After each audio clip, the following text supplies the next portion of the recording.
Hi, my name is Sonia. I'm the director of social media at Magnify. I'm here with Nora. Would you like to introduce yourself? Sure.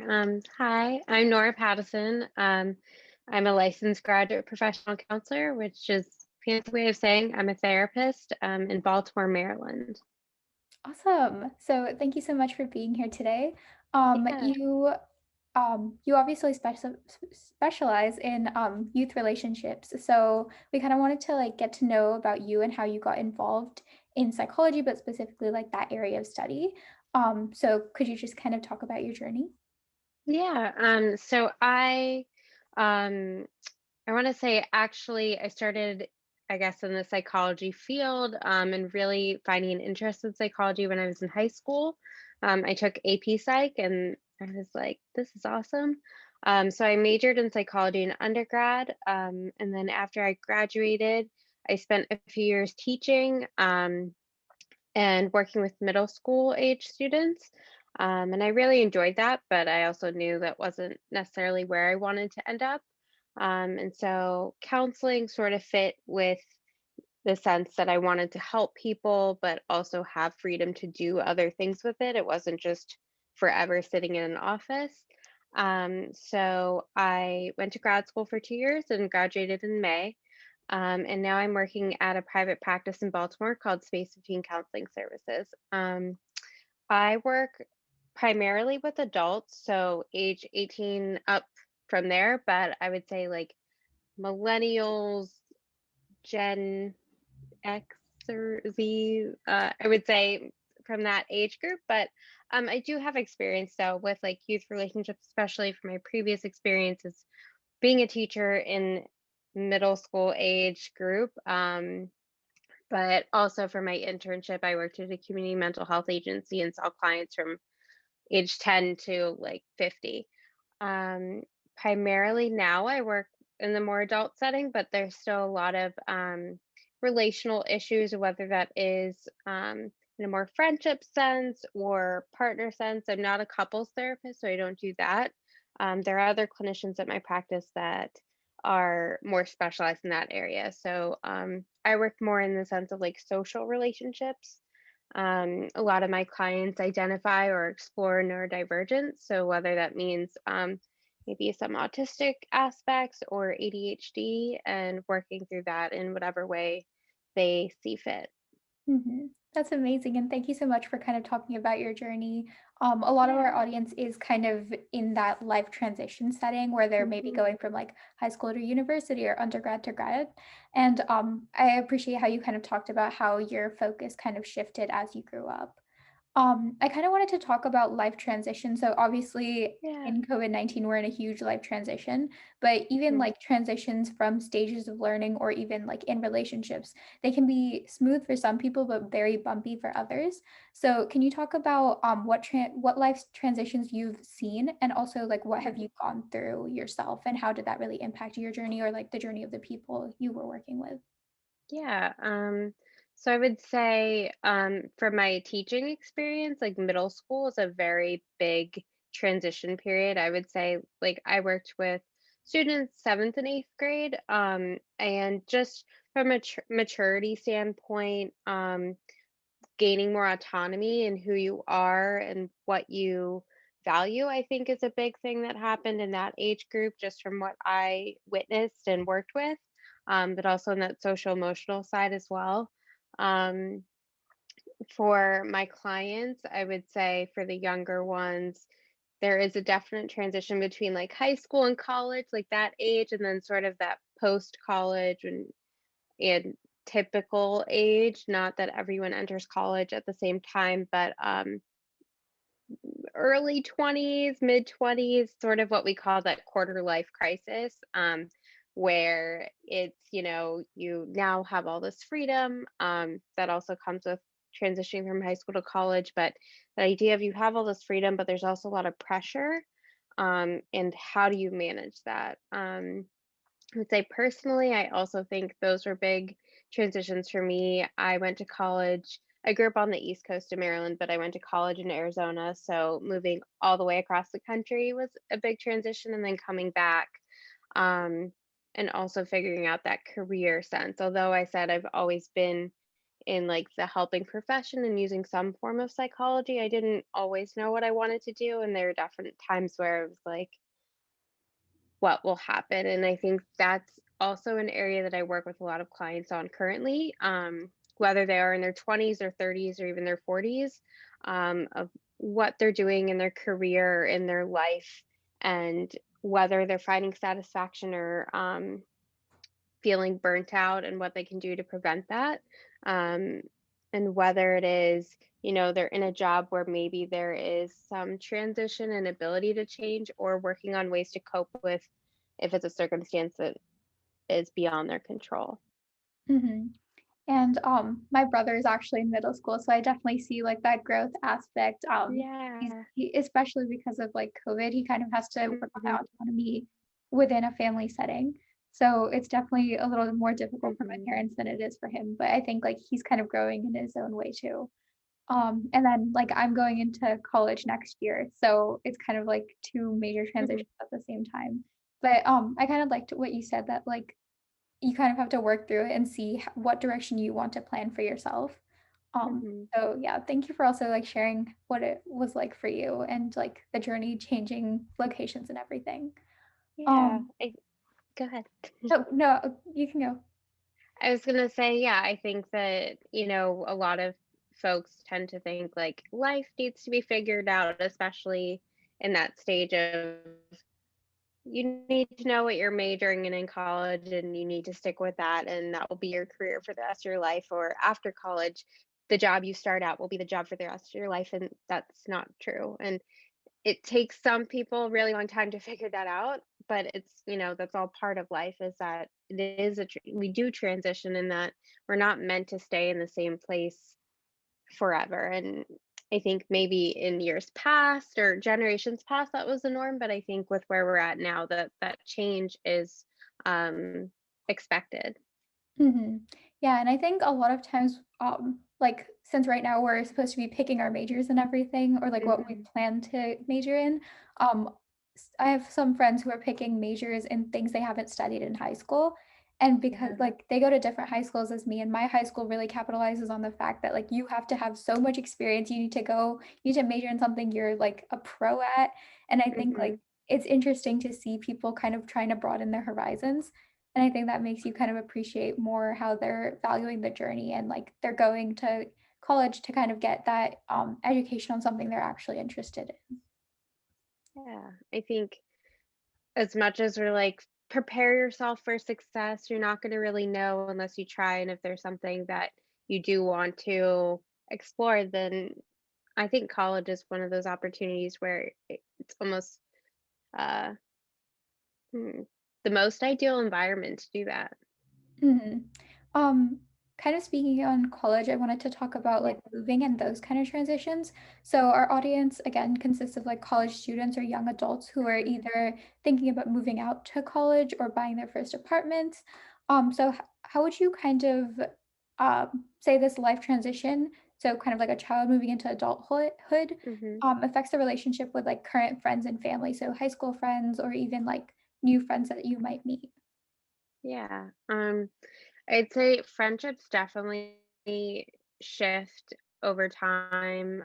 Um, there's, for most people, your friendships from childhood continue on until you're in high school, or even then they might change. But most of us are childhood or friends from high school, or people that we grew up near or had classes with. We saw them every day. And when we go to college, most likely some people are spreading out, and you learn to make new friends. Doesn't mean you can't stay friends with your old friends, but it is more of a task to have to manage communicating with someone who's potentially long distance, that you have classes and other obligations. So that, I think, is a really big transition in relationships. um, and moving on into like adulthood, whether you start your first job, um, that's also other obligations, or romantic relationships and managing friendships as well. Um, I think they tend to shift, but also um, understanding that, you know, there's not necessarily more value in a friendship when, how long you've been friends or not. But I believe that as you get older, the substance of your friendships, I think, looks a little different from when you were in middle school and you're still figuring yourself out and you're doing maybe like doing sports together versus friends that you gain from work or out in your adult life where you can connect in a more like empathic and intimate way. It doesn't mean it's any less, but I just think that our ability to connect with other people changes over time. And so that also can shift and look different in the friendships that we have. For sure. That makes a lot of sense. I also wanted to talk about like family. So moving away, Yeah. especially during this time, you don't really know when you might see your family again. Yeah. So, what are some resources or ways you would suggest kind of maintaining that bond with your family? Yeah. So I think right now, especially with COVID, um, that for some people, they're fortunate enough to be quarantining with their family, which is wonderful, also has, some adjustments. But on the other end of that spectrum of whether you don't live with your parents or family and um, wanting to maintain social distance, or if you live in a different area where you can't travel to, that definitely does cause additional um, potentially anxiety and worry from not being able to be close to them. Some things that I have found to be helpful with my clients and other people I know who are in that situation, either doing like a family game night or a check in call, um, finding ways to include other people. I know it's been almost a year, so a lot of events like weddings, birthdays, things like graduation that we've had to transition them into more of a online setting, and I'm sure we're all used to, or you're used to now with online school. um, so I think finding ways to be creative in that online space so that you're still being safe but you're still getting to see your family's facial expressions. And I know it doesn't feel the same as a physical like closeness, but learning to navigate those online spaces to keep in touch, I think, is the easiest way, hopefully, for now, and hopefully in the future, be able to connect in person. Mhm. Kind of on a similar note, I wanted to talk about like social distancing or like long distance in terms of relationships. So Hmm. whether this be like a relationship that started within the past year or maybe has been going on for longer, how do you suggest kind of keeping that affection or intimacy over some kind of like virtual format in that you might not be able to see them or you don't really know when you're going to be able to see your partner? Yeah, kind of just on that end. Yeah. With that, I think, in a sense, whether the relationship started in person or during COVID, that I think it's important to communicate your needs. So, one side of the relationship might feel fine with not talking every day, while the other may need that communication. And I think that kind of can be broken down into, in the simplest way of looking at love languages. I think it's easy to say, okay, the way that I expect the other person to express love to me or caring or affection or whatever it may be is words of affirmation. So um, I ask my partner, can you text me good morning and good night? For another person, and this could be different depending, but let's say your love language is quality time. And although you can't see each other in person, setting 1 to 2 date nights a week on video chat and doing an activity together on Zoom or something to create that sense of quality time, I think, um, is a simple step that we can do to try and maintain that. I know physical touch is another love language, and although you can't physically touch people, there are other ways that you can um, receive that weighted blanket or other sorts of things that we can communicate with each other. And I think um, just being open and honest in what you need and what your partner needs can be helpful, especially in navigating something new. And COVID is, you know, it's unknown when things will change, but yeah, definitely maintaining communication. And I loved what you said about like kind of finding ways to still incorporate physical touch. I'd given my partner from a while back a stuffed animal that Hmm. they could kind of hold on to. And during COVID, we like swapped stuffed animals just so we could have that like affection part of things. And I think like finding that creative sense to see how you can adapt to your partner's love languages is really great. And it's really a good way to like strengthen any relationship. Hmm. I also kind of wanted to talk about like the expectation on individuals. So especially like individuals in college, if they haven't been in a Hmm. relationship yet, or like they aren't in a relationship in university, like what would you say to kind of help someone get past that stigma? Because obviously it's like usually not reasonably placed. I think it's just something like Hmm. society begins to expect.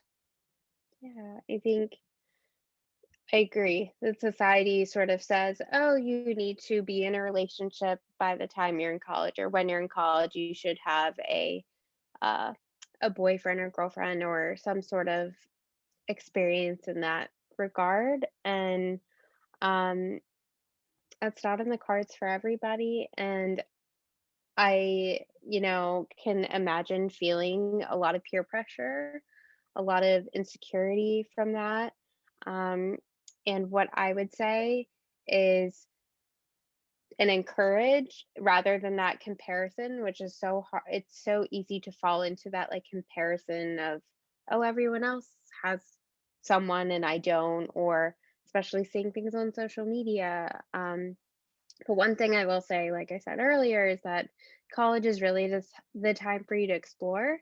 And so, whether that is exploring um, your hobbies or your goals or things that you excel at, it's also a time to internally understand yourself in a better way so that, when you are off on your own, exploring, your career self, that eventually, if you do want to be in a relationship, that you can feel more secure in that. Because I think that there is a societal pressure of, okay, you go to college, you're in a relationship, but how do you know yourself at that point? So I think really emphasizing the um, knowing yourself individually before getting into that relationship is important. And I don't mean you need to have your whole life together before you date someone, but a sense of knowing who you are so that you can you don't lose that in the relationship. Mhm.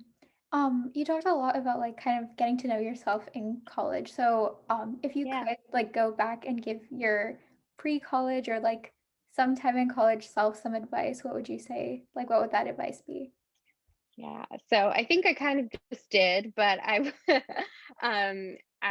definitely would say not to compare yourself. That was something I easily did. I went to a very big university, surrounded by a lot of people, sort of like a small fish in a big pond. But I also put a lot of pressure on myself to know what I was doing, to present myself in a way that matched what I thought everyone else was supposed to be.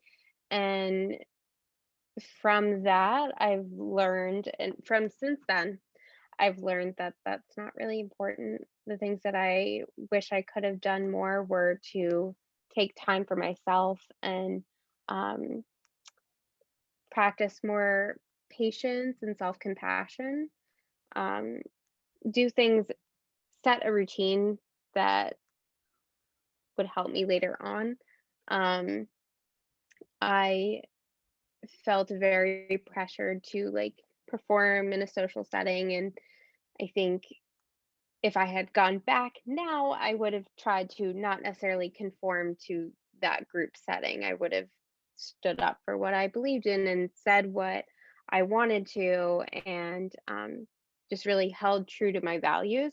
But again, I think at that age, that's when you're figuring out what do you value. Mhm. Yeah, that makes a lot of sense. And you talked about kind of like being more vocal about what how you feel. Mhm, So, obviously, there's a lot of people who don't really want to, sometimes not even like get into a relationship, like who genuinely don't want to get married when they get older, and when they get past kind of like, um, there's like that proper age that they're supposed to get married, and like mhm, I think that age is like getting older as society changes. But, like, sometimes people just don't want to get married or they want to wait until they yeah. have a career or anything like that. So, how would you say how would you say these kind of individuals should go about communicating their emotions to society and even, like, parents? Yeah, I think that's a great question. I saw something earlier today actually that was similar in that a person was asking like, how do I approach not knowing that I don't want to have children, and in a dating sense. So I think it's important to express, if someone is not interested in, let's say, getting married, that um, whether it is they would prefer to be by themselves and identify as not necessarily having interest romantically with other people, that's one thing, but another in that if they want a partner or a relationship but not see marriage in the cards for them or as a goal, to communicate that early on. I think, like you said, with family, that's a whole different ball game, and just because of society, tradition, religion, whatever other backgrounds and identities might force that idea. But I think it's important to openly discuss it and explain why you may feel that way or why the person may feel that way. Um, Whether they do want to be in a partnership but not get married, that, there is really no difference. And something that I actually talk to a lot with um, people my age, I would say with my friends, is that marriage is not a step up in life, or having kids is not a step up than anything else. That it's a path that someone else is taking that maybe either you're not there yet or that's not a path that you plan to go down. Um, and I think that as a society, we sort of benchmark these things, and that's it's not actually that way, and I know it's really hard to not see it that way. Like, that's sort of what I was saying earlier too, is that we see, you know, being popular or getting married or having a relationship as these, like, check marks, but really it doesn't actually make you more or less worthy than the person next to you. Mhm. I think this is kind of like part of a overarching series of like mental health Yeah. innovators. So I think one of the therapists I talked to said that like these goals per se kind of make life linear, and life is definitely not linear. Mm, There's definitely like a lot of curves. I forgot mhm. which show it is, but like they kind of show life as like a Jeremy Bearimy where there's all these loops and turns. And I think like by society creating these benchmarks, you're kind of making it something that it's not supposed to be. Yeah, and it's impossible to match and meet that. And so we're just setting these expectations to stress ourselves out and to not meet them and feel disappointed and potentially have all these other um, impacts like feeling anxiety, maybe causing feelings of depression, that because we can't live up to these expectations. Mhm. Um, did you have any tools or resources that you've used or you like to provide to your patients or clients that they could use when they're going through a life transition? Yeah. So something that I like to emphasize a lot is mindfulness in my practice in general. So, something that I enjoy sharing with clients is practicing different mindfulness meditations, and one of them particularly is called a body scan. So, what it is you take deep breaths and you focus on one part of your body. So usually you start either from the crown of your head or your toes and work your way up or down. But you take a second, you breathe for a few minutes, you focus on that one part of your body, and you notice whether there's any tension, um, any relaxation, any scrunching, any pain. notice it, and then you move on to the next. And that's something I recommend to clients, especially when they're feeling anxious, to help them recenter themselves, feel their body breathing, um, and to come back into the moment.